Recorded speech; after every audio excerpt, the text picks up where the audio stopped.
brusquement, un gros 4x4 aux vitres fumées s'arrêta à ma hauteur. La porte arrière s'ouvrit et une femme, à peine cachée par l'obscurité des vitres teintées, m'invita à m'asseoir à ses côtés. Je ne sais pas pourquoi, mais je me sentis en confiance. Une fois à l'intérieur, je fus totalement rassuré. La jeune femme était ravissante et le parfum qu'elle dégageait apaisant. Était-elle là pour m'aider ou allait-elle m'attirer plus d'ennuis encore? Je ne me faisais aucune illusion. Elle n'était pas là pour mes beaux yeux et sa plastique ne devait pas confondre mon esprit déjà bien embrouillé. Dès qu'elle commença à parler, les traits de son joli visage, un instant avant rayonnant de sérénité, marquèrent de l'angoisse. Vous vous rendez compte de ce que vous venez de provoquer? À mon tour de lui répondre avec la même fébrilité. Mais qu'est-ce que j'ai provoqué? Vous vous rappelez bien sûr de votre intervention à la télé? Et décidément, tout le monde s'intéresse à cette émission. Mais elle continua avec ses réprimandes. Vous avez perdu la tête? Cet acharnement me peina profondément, mais elle continua. Vos propos ont ravivé des blessures depuis longtemps enfouies. À présent, des groupuscules extrémistes, des organisations terroristes menacent les États-Unis. Les ambassades japonaises, égyptiennes, vietnamiennes, somaliennes sont sur le qui-vive.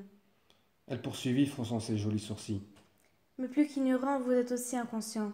Comment avez-vous pu parler de la sorte au président, remettre en cause la crédibilité du peuple américain et ce à la face du monde?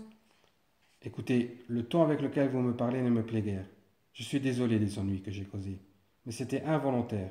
Je n'ai pas besoin de réprimande, mais d'aide. Désolée à mon tour. Mais tous les services d'État sont en effervescence et cherchent un moyen pour minimiser les dégâts de cette crise politique.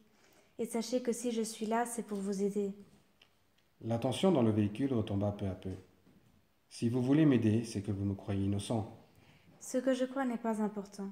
Ce qui est sûr, c'est que vous allez être sollicité par de nombreuses organisations hostiles au peuple américain. D'une part, ils veulent vous empêcher d'adhérer à l'une d'elles et d'autre part, grâce à vous et à vos contacts, ils pourront remonter les filières et frapper plus haut dans la hiérarchie. Ces gens, ils, comme vous dites, sont apparemment très puissants. Mais ils ne peuvent pas faire tout ce qu'ils veulent. J'ai des droits. Ils ne sont tout de même pas au-dessus des lois. Les lois, c'est nous qui les faisons, et les règles, c'est nous qui les établissons. Attendez une seconde. D'abord vous dites ils et maintenant vous dites nous. Soyez plus clair avec moi. Eux et nous, c'est à peu près pareil. Seules nos origines et nos objectifs diffèrent. Mais je vous en ai trop dit, il faut nous quitter maintenant. Et tout en parlant, elle me tendit une épaisse enveloppe. Qu'est-ce que c'est? Une chance pour vous de repartir à zéro. Vous trouverez à l'intérieur une nouvelle identité, de nouveaux papiers, diplômes, casier judiciaire vierge et un peu d'argent pour démarrer une nouvelle vie. Et elle ajouta, sérieuse. Oubliez toute cette histoire, ou plutôt faites-vous oublier. Vous aurez peut-être une chance de reprendre une vie normale et n'essayez pas de me revoir. Puis la portière s'ouvrit à nouveau et je compris que je ne devais pas insister et sortir sans me retourner, ce que je fis.